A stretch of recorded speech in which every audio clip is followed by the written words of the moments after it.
Ok. Ajá, entonces el de mejor pronóstico va a ser el simétrico por lo que les acabo de decir. Voy a tener una mejor área para distribuir mejor esas fuerzas a un reborde o un arco, mejor dicho, asimétrico, porque entonces aquí la prótesis se puede asentar más de un lado que del otro y entonces la estabilidad de esa prótesis va a estar comprometida. Entonces, evidentemente, no queremos eso, queremos es que la estabilidad sea adecuada, tenga un buen soporte, una buena retención. Esos son los principios de toda prótesis. Soporte, hablamos de la triada SER. Recuerden eso es una mnemotecnia, la palabra SER, que me habla que la S es de soporte, la E de estabilidad y la R de retención, que son la triada protésica, es lo que hablamos, o los principios que debe tener toda prótesis. Soporte, estabilidad y retención. Recuerden siempre la palabra SER para que se les quede grabado. De todas maneras, eso lo vamos a ir viendo también en las clases. Ahora, si hablamos en cuanto al tamaño de los arcos, ustedes pueden encontrar tres tipos. El tipo 1, que es cuando el maxilar y la mandíbula son del mismo tamaño. Este es el de mejor pronóstico o el pronóstico más favorable. Ahora, luego tenemos el tipo 2, que es cuando el maxilar es más grande que la mandíbula. Este es el de peor pronóstico. ¿Por qué? Porque entonces la mandíbula, como es más pequeña, tiene que hacer grandes movimientos o avances mandibulares para compensar esa discrepancia que hay entre el maxilar, que es más grande, que la mandíbula. Tiene que Profe, hacer... tengo una pregunta con respecto a esto. Ok, dila. O sea, los arcos a tipo 1, tipo 2 y tipo 3, quiere decir que el paciente cuando tenía dientes tenía clase 1, clase 2 y clase 3, o eso no tiene nada que ver.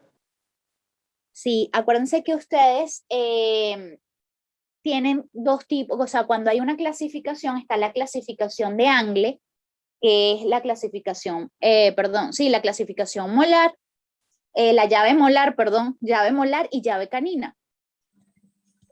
Está relacionado, pero no siempre, porque tenemos también una clasificación esqueletal, que es la que yo estoy explicando aquí, cuando es clase 1, clase 2 y clase 3 en cuanto al el maxilar y mandíbula. No tiene que ver con los dientes. En este caso que estamos hablando. Pero cuando ustedes evalúan a un paciente que tiene unidades dentarias, ahí están hablando desde la llave molar y la llave canina. Si es clase 1, que entonces ustedes van a ver si la clase 1 es cuando la cúspide mensiovestibular del primer molar inferior ocluye en la fosa central del molar superior. Entonces, así, pero en este caso estamos hablando es de la parte del maxilar y mandíbula. ¿Sí se entendió?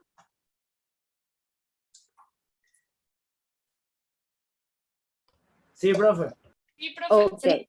Pero ¿será que puede volver a explicar por qué el tipo 2 es como el peor pronóstico?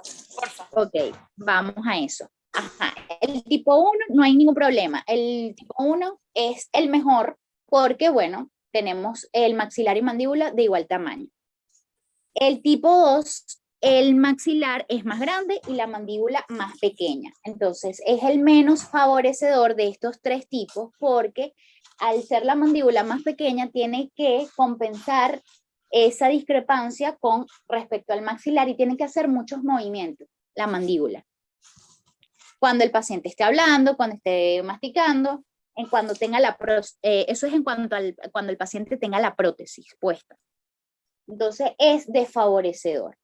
Ahora tienen el tipo 3, que es lo contrario al tipo 2, que es cuando el maxilar ahora es más pequeño y la mandíbula es más grande.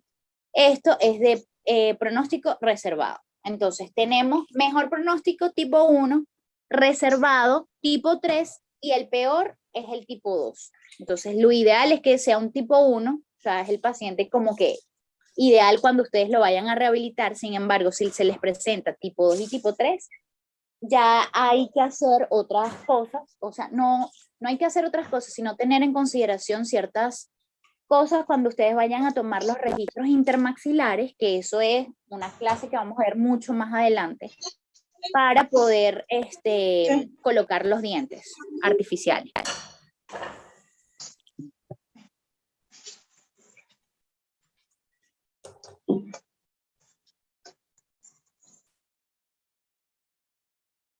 Ok, ahora en cuanto a la forma de los rebordes, vamos a tener rebordes residuales. Acuérdense que el reborde residual es eso que queda ahí, ese hueso que ya queda de cuando el paciente tenía los dientes. Entonces lo vamos a encontrar regular y los irregulares. Ahora, el regular es este que ustedes van a ver que es continuo en toda la extensión de ese reborde. Este evidentemente va a ser el de mejor pronóstico. A un paciente que tenga un reborde irregular. ¿Qué quiere decir que sea irregular? Que yo tenga depresiones en esta parte del reborde o elevaciones o prominencias. Cuando yo tengo prominencias o elevaciones y luego vienen depresiones, eso quiere decir que ese reborde no es continuo en toda su extensión y no es favorecedor. ¿Por qué? Porque entonces cuando ustedes coloquen su prótesis también, esos puntos donde hay elevaciones o depresiones son como puntos de apoyo donde la prótesis puede bascular o puede moverse y entonces la estabilidad también está comprometida, no va a ser de la manera correcta. Sin embargo, o sea, hay pacientes que eso no es como que, ay, bueno, si el reborde es irregular no lo voy a atender. No es que no lo vayan a atender, sino que simplemente ustedes van a saber de que tienen que lograr una buena retención tomando una buena impresión. O sea, son condiciones y características que se les va a presentar, pero que tienen que tomar también en consideración otras cosas para lograr que esa estabilidad y la retención sea favorable.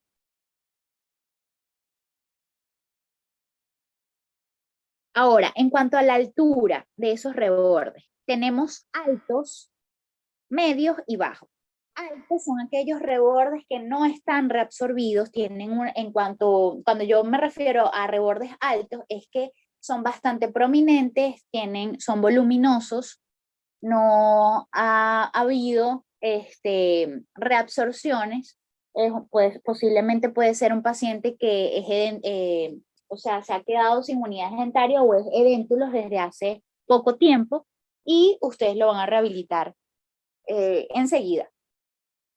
Entonces, en cuanto a la altura y al volumen, es homogéneo. Ahora, tenemos rebordes medios, que son aquellos que están un poco reabsorbidos. Sin embargo, al estar un poco reabsorbidos, todavía me ofrecen algo de retención. Es algo que se me olvidó aquí decirles. Los rebordes altos, evidentemente, como son prominentes, son voluminosos, me ofrecen bastante retención para la prótesis, por eso es que es bueno o es de pronóstico favorable. Si son medios, están un poco reabsorbidos, pero eso que queda de reborde todavía me ofrece cierta retención para la prótesis. Pero si son bajos, son aquellos que están totalmente reabsorbidos y les va a llegar mucho.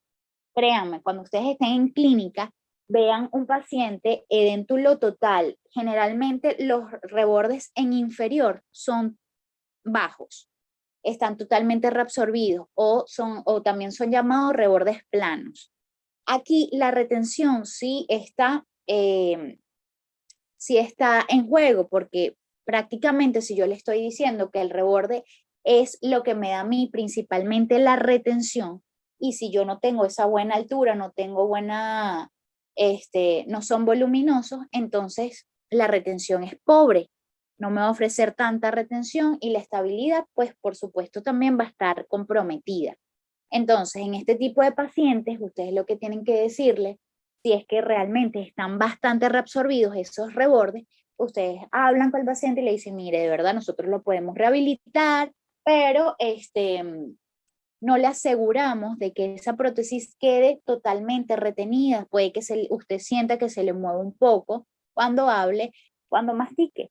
Sin embargo, también existen algunos adhesivos que los venden en farmacias que ayudan para este tipo de rebordes, que es como una pega, por decirlo así, o su nombre lo dice, es un adhesivo, para adherir esa o ayudar a esa adhesión de esa placa de la prótesis a esa mucosa para que no se mueva tanto. Entonces, ya saben, los altos son de mejor pronóstico, los medios son, podemos decir que son de buen pronóstico o pronóstico reservado de acuerdo a cómo veamos el caso. Y si son bajos, sí es de mal pronóstico. Ahora tenemos... Ok, ¿alguien iba a hacer una pregunta? Por aquí. Profe, ¿alguna razón por la que el reborde vaya bajando? Eso es, me imagino que por el tiempo o por la edad del paciente. Ok. ¿Qué influye en Existen esa varias... disminución del reborde? Eso último no te escuché. Edad del paciente y qué más. Eso, ¿qué factores influyen a que vaya disminuyendo ese reborde del paciente? Ok. Primero, la edad. Es un proceso fisiológico realmente, que el reborde se vaya reabsorbiendo, pero hay ciertos factores que me van a acelerar esa reabsorción. Ejemplo, si el paciente utiliza prótesis y está mal adaptada, esas constantes, cuando esa prótesis reciba esas cargas oclusales, cuando el paciente mastique, muerde y haga sus procesos fisiológicos normales de la cavidad bucal, esos choques constantemente que recibe el reborde junto con la placa de la prótesis, y cuando esa prótesis está mal adaptada o está desajustada, eso también causa una reabsorción, pero lo hace de manera mucho más acelerada.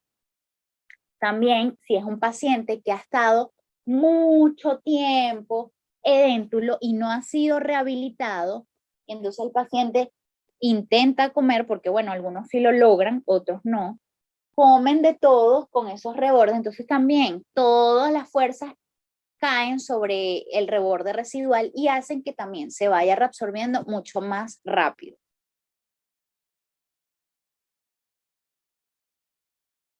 Ok, ahora, con respecto a la forma de los rebordes, si ustedes hacen un corte transversal, ¿verdad? De este reborde, ay, me fui, aquí. Ajá, si ustedes hacen un corte transversal, tenemos diferentes tipos. Tenemos en forma de U, en forma de B y en forma de C. Ahora, ¿cómo es eso? En forma de U es que si ustedes hacen un corte, ¿verdad? De ese reborde, en forma de U quiere decir que ustedes van a tener una pared vestibular y una pared palatina o lingual paralelas. Esas paredes son paralelas y una cima de ese reborde, que sería la parte de arriba, esto sería la parte de arriba, es plana, o sí, es plana. Entonces, este tipo de reborde es el mejor, de mejor pronóstico, porque entonces al yo tener estas características, las fuerzas oclusales o las cargas oclusales que me recibe ese reborde cuando el paciente ocluya, mastique, coma, hable, van a distribuirse de mejor forma, o ese reborde las recibe de mejor manera, o sea, la distribuye de mejor forma. Ahora, si yo tengo un reborde que está en filo de cuchillo o en forma de V, son aquellos rebordes donde esa pared vestibular y palatina o lingual van convergendo unas con otras. Tengo como una punta o una cúspide. Entonces, las fuerzas oclusales o las cargas oclusales que me generen o que se generen durante los procesos fisiológicos del paciente, ellas no van a ser distribuidas de igual forma que un reborde que sea en forma de U. Y en forma de C es cuando el reborde está bastante reabsorbido, el hueso está bastante reabsorbido y me lo recubre demasiada mucosa por arriba. Es como que es un tejido móvil, más bien. Tengo demasiado mucosa por encima y adentro el reborde está bajito. Entonces, este es de mal pronóstico, porque entonces tengo tanto tejido encima de ese hueso que no me soporta o no me distribuye bien esas cargas oclusales. El de filo de cuchillo en forma de B también es de mal pronóstico. Y en forma de U es el ideal o el que queremos que tengan todos los pacientes. Sin embargo, no lo logramos. O el paciente que llega a consulta, sí, generalmente el paciente que llega a las consultas en superior, muchas veces en forma de U, pero abajo, como siempre son muy reabsorbidos, están en forma de B o en forma de C. Eso también depende del caso, del paciente, por lo que les dije, los factores que les dije anteriormente, si ha estado edéntulo por mucho tiempo, si tiene una prótesis mal adaptada, entonces eso también influye mucho. Profe, disculpa, ¿podría repetir la del corte transversal de B? En forma de B, ok. De todas maneras, voy a ver si logro conseguir unas imágenes que yo pueda mostrarles a ustedes la diferencia en forma de B, porque ahí realmente no se ve muy bien en esa imagen. Voy a tratar de buscar una mejor y se las paso por el grupo. Ajá. Pero en forma de B es cuando esa pared de ese reborde vestibular y palatina o lingual, si es inferior, convergen entre sí.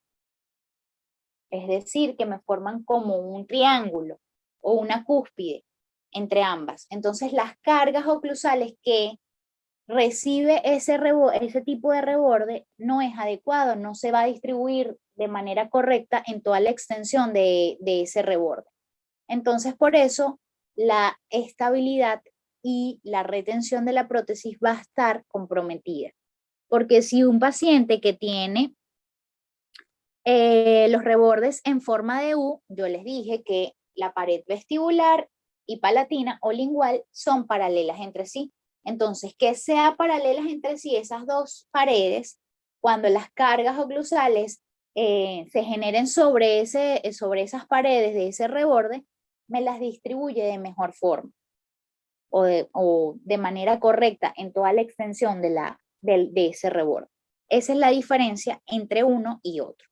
Y en forma de C es porque tengo demasiado tejido o mucosa que me recubre ese reborde que está reabsorbido y se ve como una especie de un tejido blando o móvil, ¿verdad? Y no me da suficiente soporte y estabilidad ese tipo de reborde para poder recibir las cargas oclusales.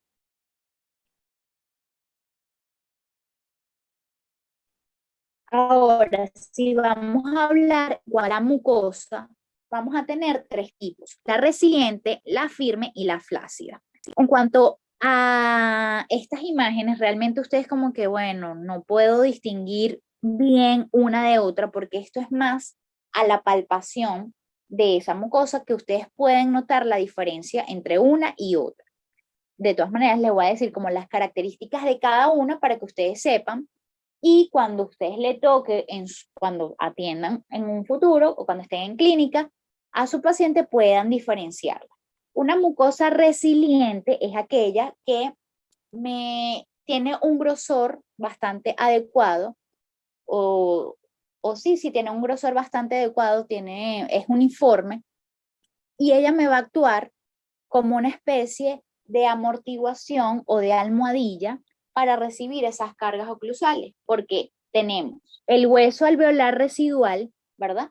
Y luego ese hueso alveolar residual está cubierto por esa mucosa, que si esa mucosa tiene un grosor bueno o adecuado, es lo que les estoy diciendo, me va a actuar como una amortiguación o un cojincito o almohadilla para las cargas oclusales que recibe ese reborde cuando el paciente mastique.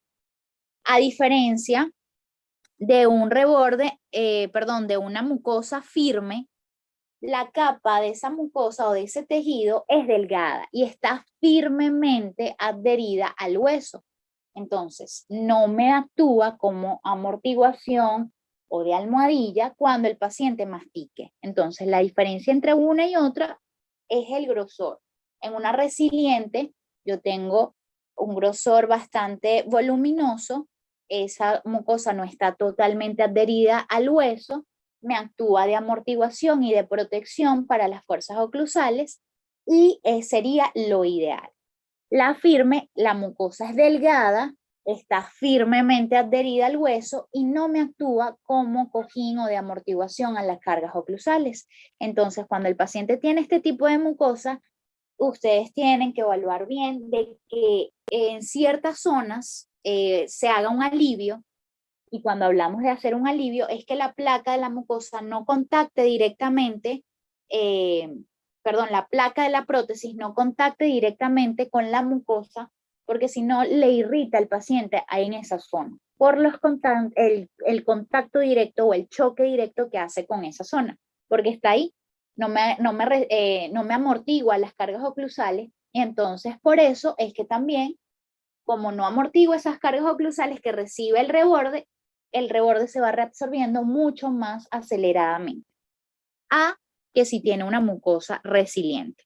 Recuerden que resiliente, para que ustedes también tengan como que una mnemotecnia, es lo que, por ejemplo, ustedes pueden hacer si ustedes se tocan alguna parte de su cuerpo, la piel es resiliente. Ustedes la tocan, ella se hunde, pero cuando la dejan de tocar, ella vuelve a su posición normal. Eso es una mucosa resiliente. Cuando ustedes la toquen, ella es depresible o compresible, y cuando la dejan de tocar, ella vuelve a su posición normal. En una firme, ustedes la tocan y ahí está. Ustedes sienten directamente ahí el hueso y ya, no se comprime, no es compresible, perdón.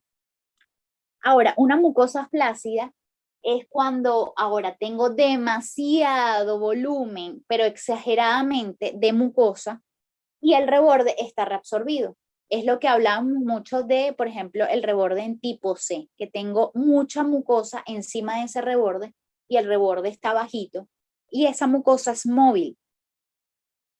Ese tipo de mucosa no es adecuada para recibir las cargas oclusales, porque tampoco me sirve de protección y amortiguación para el reborde residual, porque entonces al hacer excesivamente o tener demasiado volumen en esa mucosa y es móvil, más bien le molesta al paciente que esa placa de la prótesis contacte con esa cantidad de tejido que está ahí. Ahora, también tienen que evaluar la tuberosidad del maxilar. La tuberosidad del maxilar es aquellas estructuras que ustedes van a localizar en la parte superior, posterior del maxilar, ¿verdad? Posterior a lo que estarían ubicados los terceros molares los terceros molares. Acá yo se los coloco en rojito y ustedes aquí van a evaluar es el tamaño. Si es pequeña, si es normal o si están grandes. Si es pequeña, es desfavorable porque la tuberosidad me da cierta retención para la prótesis. Entonces, si son pequeñas, no tengo tanta retención en esa zona. Ahora, si son normales, me va a ofrecer la retención adecuada. Si son muy grandes, ahora tengo extremadamente retención en esa zona y al paciente le molesta que la placa esté en contacto íntimo con esas tuberosidades muy grandes o hipertróficas,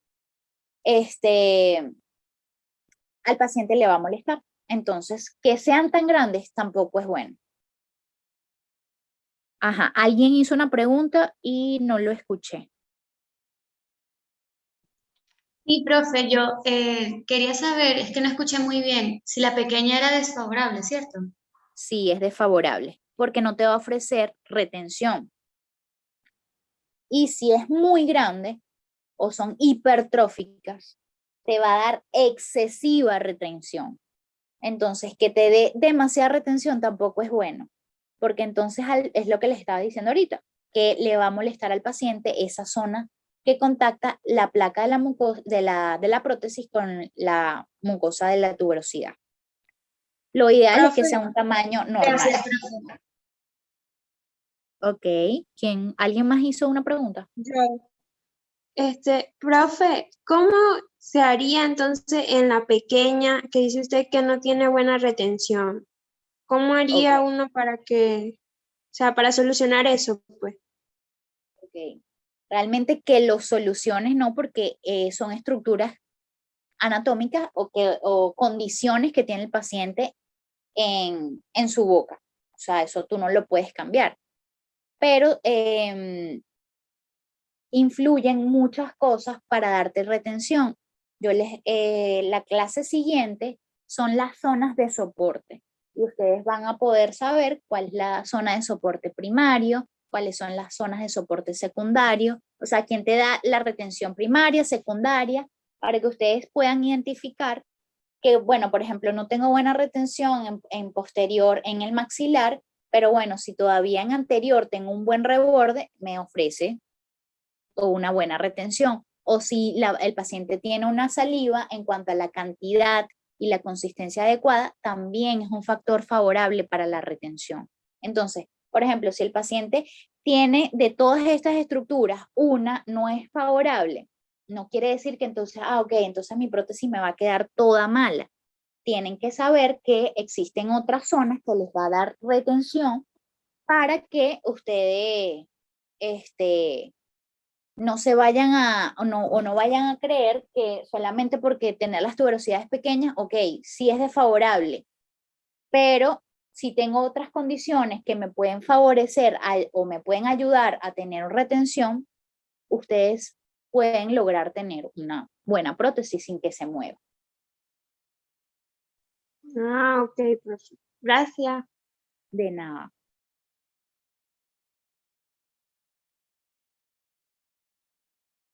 Ok, también tenemos el surco mular. El surco mular es una estructura o un surco, como su nombre lo dice, y ustedes lo van a encontrar posterior a la tuberosidad del maxilar.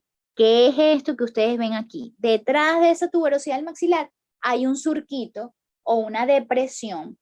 Si la tuberosidad es pequeña o está reabsorbida, esa tuberosidad, el surco mular posiblemente esté ausente, como en este caso. Ven que aquí ese surco está casi que inexistente o no se ve prácticamente en esta foto. Aquí no veo ese surco, en cambio aquí sí logro ver ese surco. Sin embargo, aquí estas tuberosidades, a pesar de que son pequeñas, existe ese surco, pero aquí no. Entonces, eso también, o sea, que esté presente el surco es favorable porque, bueno, te ayuda a esa retención de la prótesis en la parte posterior, que cuando el paciente abra la boca no se le vaya a desalojar en esa parte de atrás.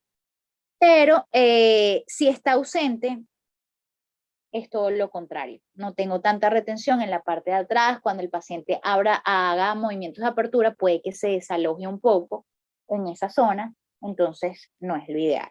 Sin embargo, si el paciente lo presenta, ustedes siempre tienen que hablar con el paciente. Mira, usted tiene estas condiciones o estas características de su boca que no es la ideal, pero vamos a tratar de que con las demás condiciones se pueda lograr la buena retención y estabilidad de la prótesis. Por eso es que ustedes siempre tienen que estar en comunicación con el paciente. Ahora, tenemos también la zona de post-dummy. La zona de post-dummy es una zona bastante importante. Esa la vamos a hablar en la semana que viene. Va mejor. Ahorita va a ser muy por encima porque estamos hablando solamente de todas las estructuras que ustedes tienen que evaluar.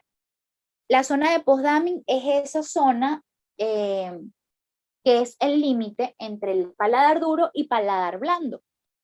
Y me va a ofrecer a mí lo que es el sellado periférico de la prótesis.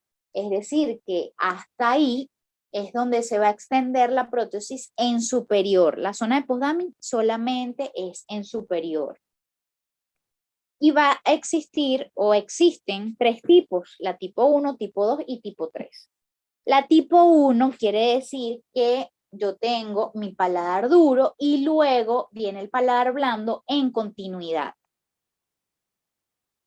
O ¿cómo decirle? De forma, sí, es de forma continua. Paladar duro y luego viene el paladar blando. Por decirlo, de forma horizontal. ¿Cómo podemos verlo en esta imagen? Esto sería el paladar duro. Y esto que está aquí es el paladar blando. Esto es el paladar duro porque tiene esos punticos, porque quiere decir que el hueso, hueso compacto, hueso trabeculado, entonces le hacen esto. Yo tengo una continuidad de este paladar duro con el paladar blando. Ahora, tipo 2 es cuando yo tengo el paladar duro y luego viene el paladar blando y se va como inclinando hacia abajo. Y luego tenemos el tipo 3, que esa inclinación es mucho más pronunciada.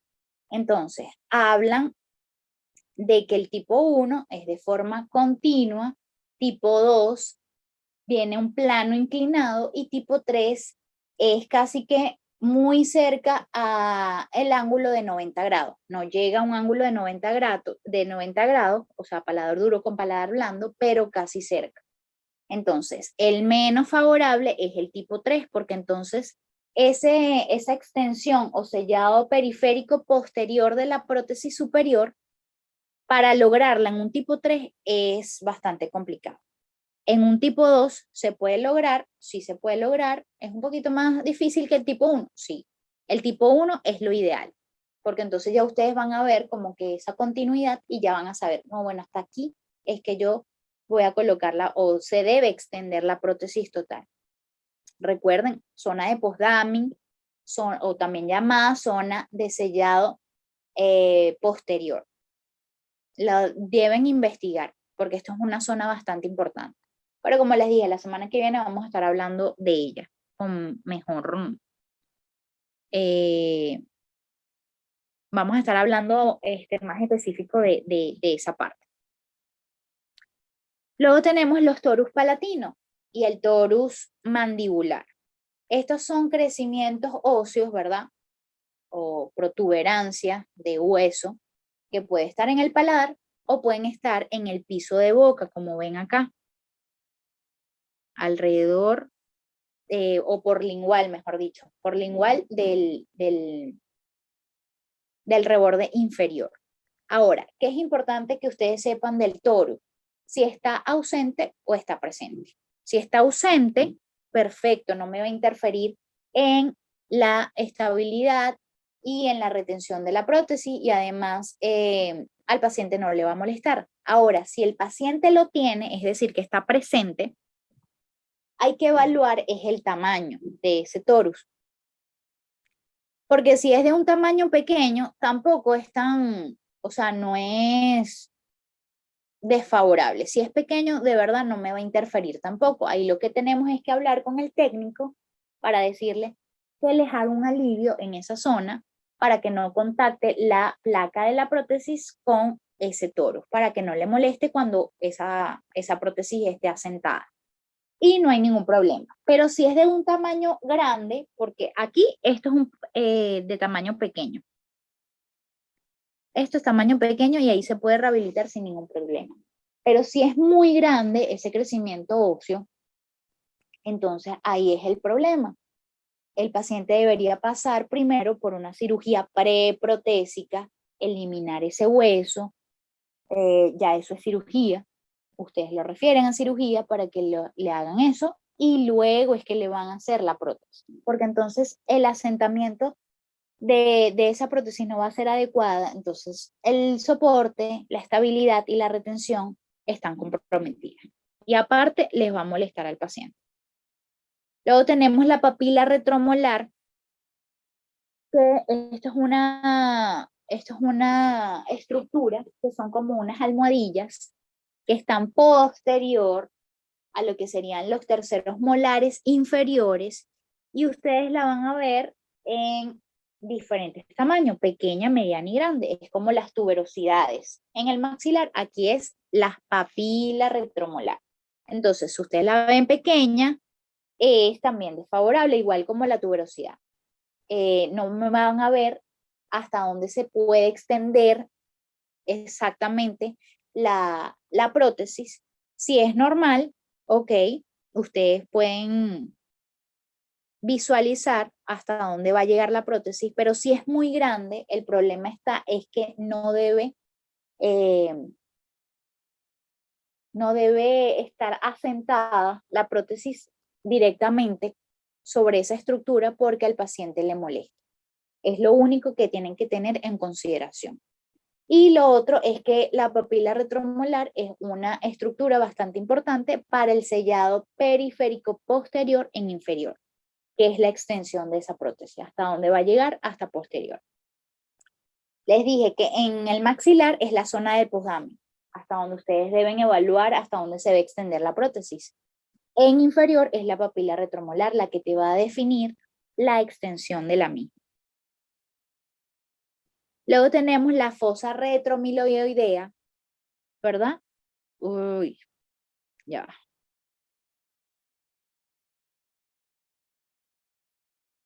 La fosa retromiloidea, que esta va a ser una zona, que como ustedes ven acá en la imagen, es por la parte lingual cerca del piso de boca. Eso ustedes lo van a hacer es palpando al paciente. Visualmente ustedes no logran ver si es profunda o no es profunda. Lo ideal es que sea profunda. ¿Por qué? Porque si es, esta zona a mí me va a dar retención secundaria en aquellos rebordes que estén totalmente bajos o sean reabsorbidos o planos. Recuerden que si, no te, o sea, si las características del paciente es que están los rebordes bastante reabsorbidos, yo necesito buscar como que otras opciones donde yo pueda tener retención de esa prótesis. En este caso, en inferior, es la fosa retromiloidea. Entonces, si ustedes palpan en esa zona, si es profunda, entonces ustedes van a tener una retención, o sea, va a ser retentiva. Si no es profunda, entonces no van a tener tanta retención. Entonces, la prótesis inferior, imagínense, si no tiene buen reborde y la fosa retromiloidea tampoco es profunda, entonces la retención y la estabilidad de esa prótesis va a ser casi que nula. Por último, creo que por último, lengua y saliva. Ya casi terminamos. Tenemos los frenillos. Los frenillos vamos a ver es la inserción de ese frenillo. Puede ser de inserción alta, media o baja. Si es de inserción alta, quiere decir que va desde el fondo del vestíbulo, que es esto, hasta la cima del reborde, que es arriba. Está insertada hasta lo más arribita de ese reborde. Que sea de inserción alta es desfavorable, porque entonces también me interfieren con el asentamiento de la prótesis. Es importante que si es de inserción alta, hay que evaluar bien si hay que realizar una frenilectomía o no. Y lo importante es que, bueno, si no hacen la frenilectomía, porque, bueno, las condiciones o realmente, bueno, si no le molesta, es que ustedes le digan al técnico es que les libere la placa, ¿verdad? En forma de ese frenillo para que no les moleste y para que tenga libertad de movimiento. Porque entonces, si no está, la placa de la prótesis no está liberada o no tiene ese espacio adecuado para el frenillo, primero comprime el frenillo y al paciente le molesta, y segundo es que si no tiene la forma, la plaquita de ese frenillo, entonces también cuando el paciente esté gesticulando o hablando con los movimientos fisiológicos, puede desalojar la prótesis. Lo otro es que si es de inserción media, es cuando el frenillo está desde el fondo del vestíbulo, que es aquí arribita, y llega hasta la mitad del frenillo. Ahí realmente no hay ningún problema. Igual que en inserción baja. En inserción baja está prácticamente ahí cerquita del fondo del vestíbulo. Aquí no me va a interferir cuando el paciente esté hablando, va a tener libertad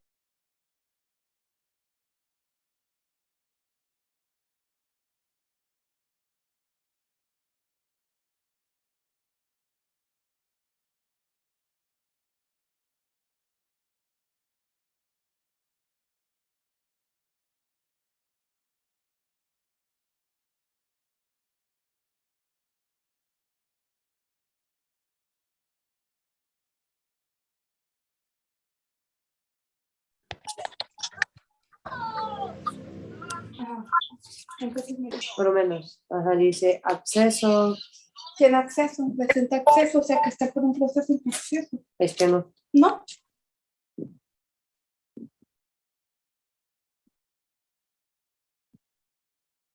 Ok, entonces, no va a haber ninguna interferencia o dificultad a la hora de que ustedes vayan a colocar su prótesis si tienen inserción de frenillo media y baja. Luego tenemos la lengua. La lengua también es un factor importante, muchachos, en la parte de la estabilidad de la prótesis, más que todo. ¿Por qué? Porque cuando el paciente está de déntulo por mucho tiempo, la lengua tiende a cambiar de posición. No está en su posición habitual. Hay muchas veces en que también se agranda y me cubre todo lo que es el piso de boca y todo lo que es la parte del reborde. Entonces, cuando el paciente ustedes le vuelven a colocar, o no que le vuelven a colocar, sino que le ponen o le instalan una prótesis, el paciente es algo nuevo que le están colocando y les va a decir que no pueden hablar bien, que les molesta. Entonces, un proceso de adaptación por el cual el paciente tiene que pasar. Pero es importante que ustedes sepan que existen 3 tipos en cuanto a la posición de la lengua. Está clase 1 cuando la lengua está en su posición habitual, es decir, descansa sobre el piso de boca y la punta está posicionada hacia donde estarían los dientes anteroinferiores. Así es como debería estar la posición de la lengua idealmente o normalmente. Luego está la clase 2, que es cuando la lengua está aplanada o está un poco agrandada y me cubre casi que toda la extensión de ese reborde, como pueden ver en la imagen. Y la punta también está direccionada hacia los dientes anteriores. O sea, en cuanto a la posición de la punta, no está, sino es más que todo en que se agranda y se aplana y está como que encima de todo el reborde. Ahora, clase 3 es cuando la lengua está retraída y la punta está direccionada como hacia superior o hacia el paladar. Está como encogida esa lengua.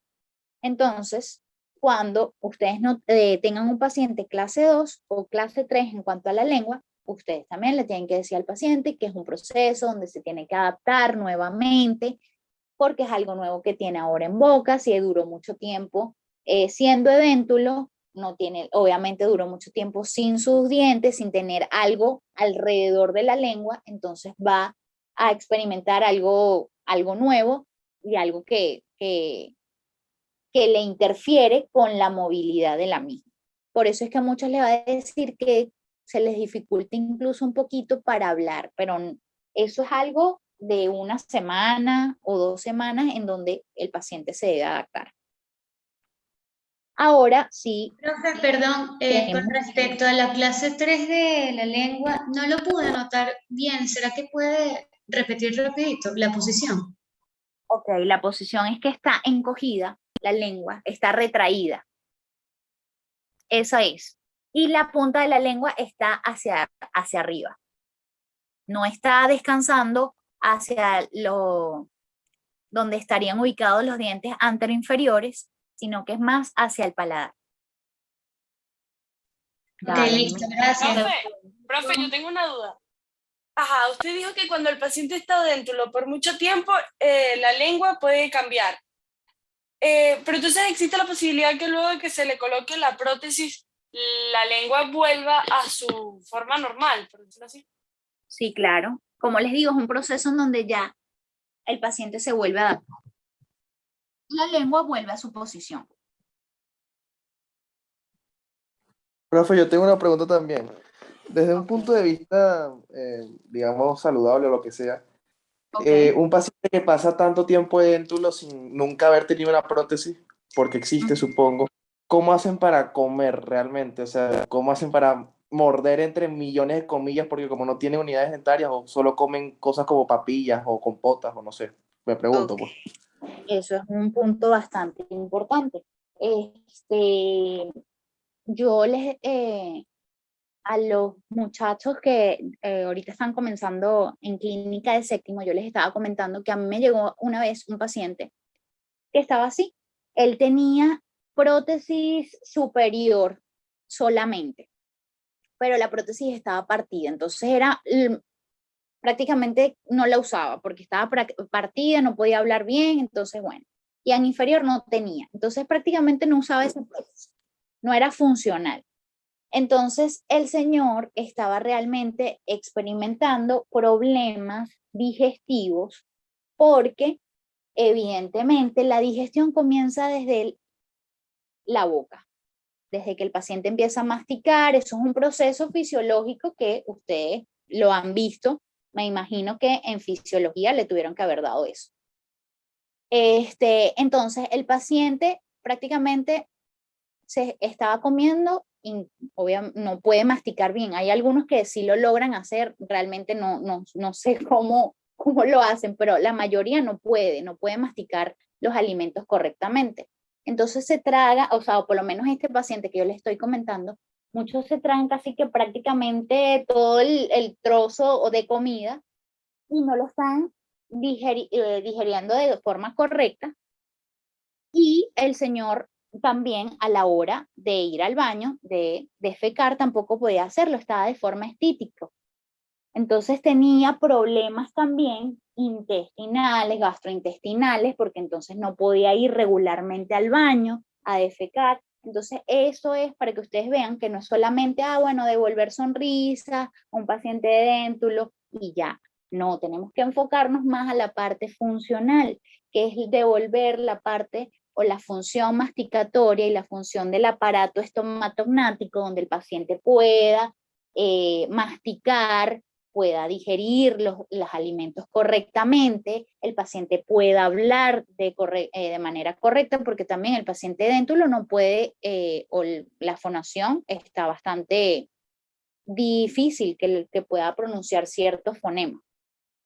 Entonces, cuando el paciente no utiliza prótesis o ha estado mucho tiempo sin una prótesis y come también, puede lesionar la mucosa y crearle úlceras, porque entonces si come cosas duras, le va a molestar. Entonces, es una cosa que realmente sí tiene prioridad y no es tanto rehabilitar lo estético, sino como ya les dije, la parte funcional.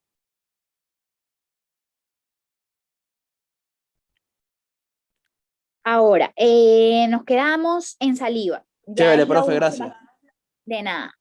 Ahora quedamos en la parte de la saliva, muchachos. La saliva es un factor bastante importante. Ya con esto culminamos la clase.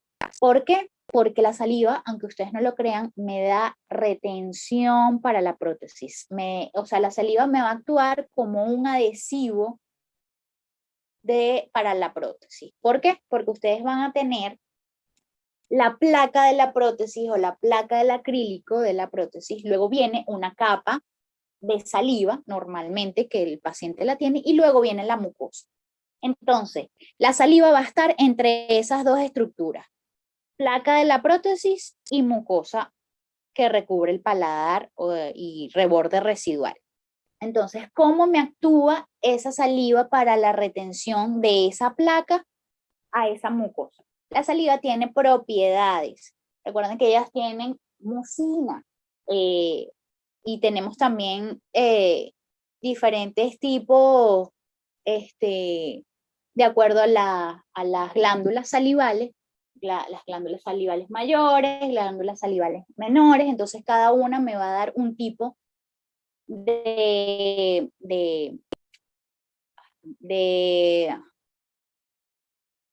tipo de saliva, serosa y mucosa, es lo que iba a decir, se me fue la palabra. Entonces cada una de ellas me va a intervenir en lo que es la parte de la adhesión. ¿De qué forma? La saliva tiene propiedades. ¿Cuáles son esas propiedades? La propiedad de adhesión y la propiedad de cohesión. Ahora, ¿cómo es eso? ¿Cómo es esas propiedades de adhesión y las propiedades de cohesión? Esto se los voy a mandar a investigar porque ustedes tienen que profundizar, porque la clase, evidentemente, aquí llevamos prácticamente 1 hora y media y es bastante extensa, pero ustedes tienen que investigar. Entonces esa va a ser, por ejemplo, una de las actividades que lo voy a colocar. De todas maneras, yo se los voy a colocar en Acrópolis para que ustedes sepan cuál es la actividad. Ahora, ajá, las propiedades de la saliva, adhesión y cohesión. La adhesión es la propiedad de la saliva de atraer partículas de diferentes, o mejor dicho, moléculas de diferentes superficies. Es decir, las moléculas de la placa de la prótesis con las moléculas de la mucosa. Cada una de ellas van a interactuar, se van a atraer y me van a crear una adhesión entre una y otra. Ahora está la parte de cohesión, que es la propia saliva, tiene sus moléculas y se van a atraer unas con otras. Entonces, esa atracción de esas moléculas de la saliva también interfieren a que se pueda adaptar de mejor forma o retener de mejor forma esa placa de la prótesis, o de atraer la placa de la prótesis con la mucosa del paladar y del reborde residual.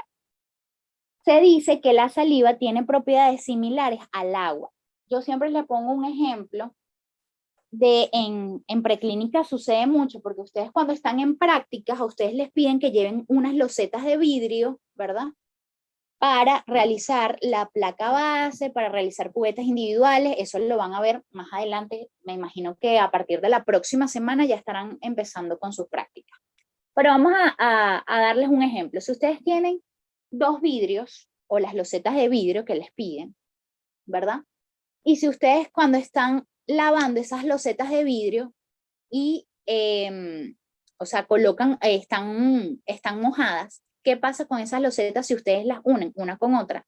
Se adhieren y se pegan. Son diferentes, o sea, es difícil que ustedes las puedan separar. Incluso necesitan como que meterle como una espátula o algo para poder separarle y que le entre aire para así poder separar esas losetas de vidrio. De igual forma ocurre con la placa de la prótesis y la mucosa, que serían esas 2 losetas de vidrio. En este caso, el agua en la cavidad bucal del paciente sería la saliva. La saliva esas moléculas interactúan unas con otras para atraer las moléculas de la placa de la base con las moléculas de la mucosa oral del paciente. Entonces, de esa forma, o esa interacción que ocurre, que es la adhesión, me va a dar esa retención de esa prótesis y me crea como un chupón.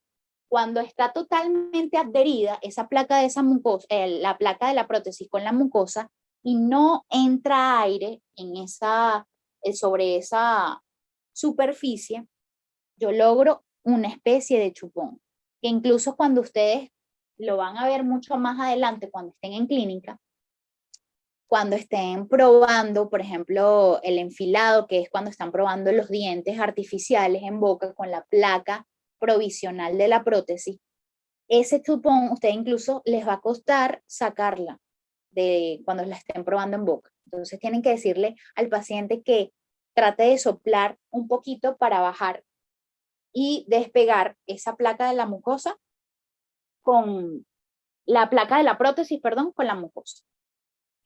¿Sí entendieron o no entendieron? Sí, profe. Sí, profe, sí se entendió. Sí, profe. Entonces, Profe, ¿será que puede repetir lo de cohesión y adhesión, por favor? ok. Adhesión. La propiedad de adhesión de la saliva es atraer moléculas de diferentes superficies, que es la placa de la mucosa, la placa de la mucosa y la placa de la base de la prótesis. Ambas superficies o con sus moléculas o interactúan unas con otras y se adhieren. Ahora, la cohesión es las moléculas propias de la saliva, solamente de la saliva, que interactúan unas con otras, y ellas al interactuar, esas moléculas también me atraen las moléculas de la placa base de la prótesis con la mucosa.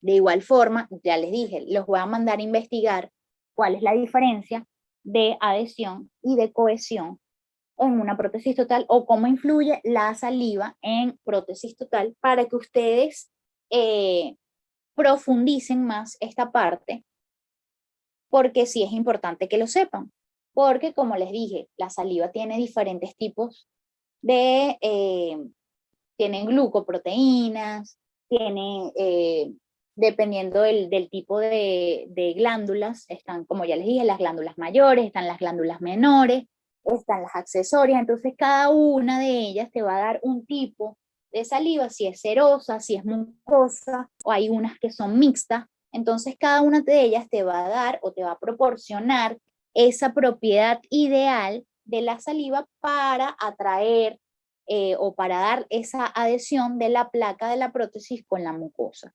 Ahora, ¿qué es importante que ustedes sepan o que tomen en consideración cuando ustedes estén evaluando a un paciente? Es la cantidad y la consistencia de esa saliva, porque hay pacientes que va a tener una saliva que es muy fluida, que es casi que agua, entonces gran cantidad de saliva no es tan favorecedor.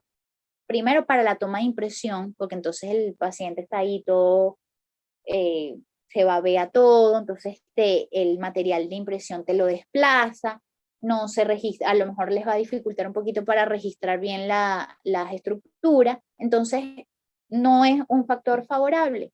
Si tiene más bien serostomía, es decir, que no tiene nada de saliva, entonces también es malo. O sea, que tenga demasiada saliva es malo y que no tenga saliva también es malo, porque entonces si tiene serostomía, que es que no tiene saliva, no me va a crear esto que le estoy diciendo, las propiedades, no va a existir la propiedad de adhesión y la propiedad de cohesión de la saliva, de interactuar esas moléculas para darme esa adhesión de la prótesis con la mucosa.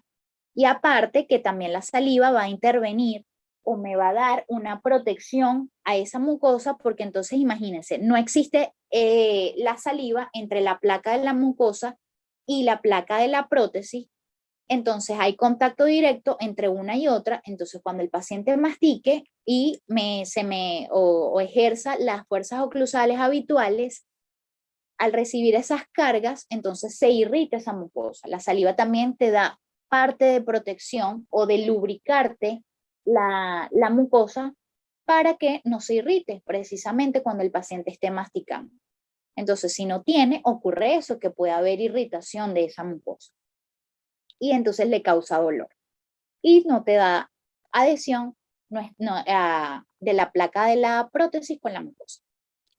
Ahora, en consistencia, ustedes la van a tener una consistencia que si, bueno, ya les hablé, perdón, consistencia fluida y si es muy, más bien es muy espesa, tampoco es bueno. O sea, si es muy fluida, ya les dije, hay demasiada saliva, y si es muy espesa también, el grosor de esa saliva tampoco te permite tener, esto es más que todo también cuando vayan a tomar impresiones, que se les dificulta. Y bueno, la cantidad, ya les dije, si no tiene, no les da protección, lubricación de la mucosa y causa dolor, y si es mucha cantidad de saliva también, tampoco te crea esa adhesión adecuada, porque entonces si es muy fluida, se parece mucho como, es más como aguadita el agua ahora, la saliva. Entonces tienen que tener una consistencia y una cantidad adecuada o normal. Eso más que todo también tienen que tomar en consideración es cuando los pacientes toman alguna medicación, por ejemplo, si son hipertensos, si son diabéticos, si toman antidepresivos. Entonces hay una cantidad o una lista de medicamentos que causan hiposalivación. Entonces, en un futuro, cuando ustedes estén en clínica y empiecen a defender su historia clínica, ustedes en la parte de la anamnesis, bueno, está en tratamiento actualmente, ok, sí, ¿qué está tomando? Por ejemplo, si el paciente es hipertenso y está tomando losartán potásico, ejemplo, ustedes tienen que buscar si el losartán potásico causa hiposalivación o no. Entonces, de acuerdo a eso, entonces también ustedes pueden saber si el paciente tiene serostomía parcial o si tiene buen fluido de saliva. Entonces el pronóstico o la retención de esa prótesis va a ser favorecedora o no en cuanto a la parte de la saliva. Entonces, bueno, hasta aquí llegamos, muchachos. Acá les coloqué la bibliografía. Los dos primeros son los libros. Voy a tratar también de compartirlo por Acrópolis para que los tengan. Y este último, que dice Historia Clínica para el paciente déntulo total, ahí estaba, eso es como una tesis, pero está bien explicadito, como que todas las estructuras anatómicas para tomar en consideración un paciente déntulo total y cuando es favorecedor o desfavorable dependiendo al tipo de estructura que presenta o la clasificación que presenta. De igual forma, también los invito a buscar artículos científicos. Ustedes colocan estructuras anatómicas en edéntulo total o pueden poner fundamentos anatómicos en edéntulo total y les van a aparecer para que estudien. Es importante que lo sepan, tienen que profundizar lo que se les da aquí en clase, no se pueden quedar solamente con lo que yo les digo, porque ya les comenté anteriormente, tenemos 1 hora y media aquí hablando y prácticamente no se abarca lo que debería abarcarse del tema, porque es muy extenso. Entonces ustedes tienen que investigar y estudiar también de libros, de artículos científicos, para cuando se les haga el examen, pues evidentemente se le haga mucho más sencillo. Preguntas que tengan, algo que no haya quedado claro, algo que de repente quieran, no sé, repetir. Profe, Algo. ¿podrá pasar los libros por el grupo o algo así como artículos o lo que sea, pues, para ir estudiando? Sí, claro. Profe, ¿y maneras, esa diapositiva la va a pasar también o uno la puede sacar de Acrópolis? Sí, yo la voy a subir a Acrópolis. Pero, ¿qué pasa? Yo tengo 6 secciones hasta ahora. Tengo la 1, la 2, la 3, la N, la D y la O. Hasta ahora esa es la que me habían dado. Entonces, esas son mis secciones que yo controlo en Acrópolis. Entonces, yo por ahí le subo todo lo que, o sea, estas diapositivas, le subo la asignación que tienen que entregar la semana que viene, se les da un plazo de 1 semana. Pero entonces yo también se las paso a la profesora Marta, que es la que tiene las otras secciones, para que ella lo suba a sus secciones de Acrópolis y todos tengan acceso a ella, a la clase y a los libros que les voy a pasar. Profe, ¿usted les da la OA? OA, creo que no.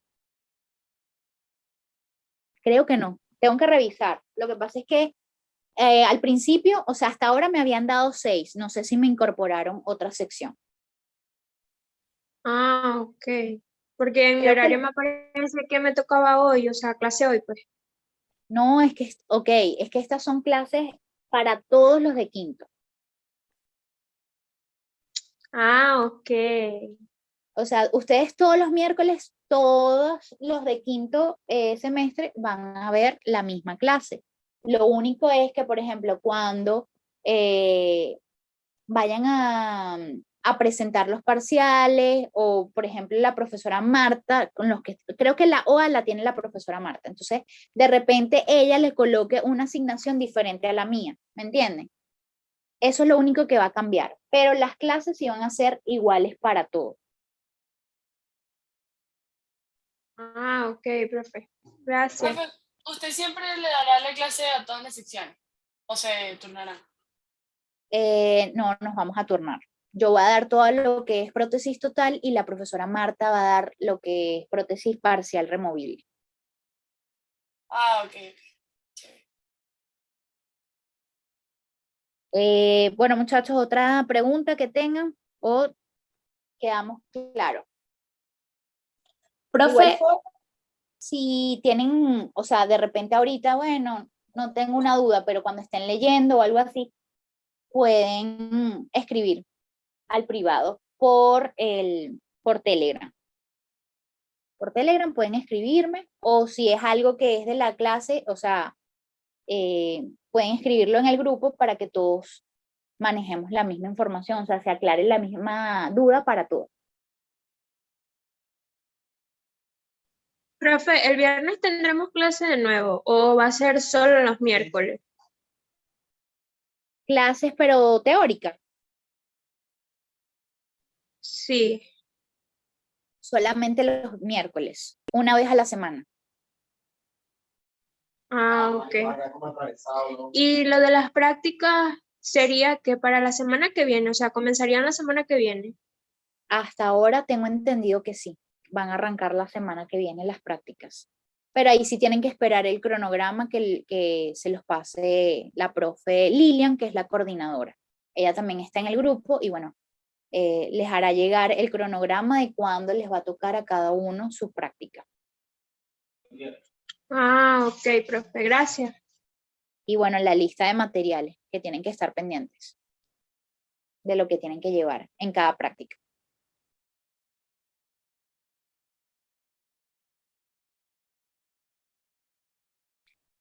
Bueno, muchachos, vamos entonces a dejarlo hasta acá. Si no hay más preguntas, que pasen feliz noche. Y bueno, estamos pendientes. Les avisaré por el grupo cuando les monte la asignación y cuando ya esté lista y disponible la clase en Acrópolis, estas diapositivas y los libros. Feliz noche para todos. Gracias, profe.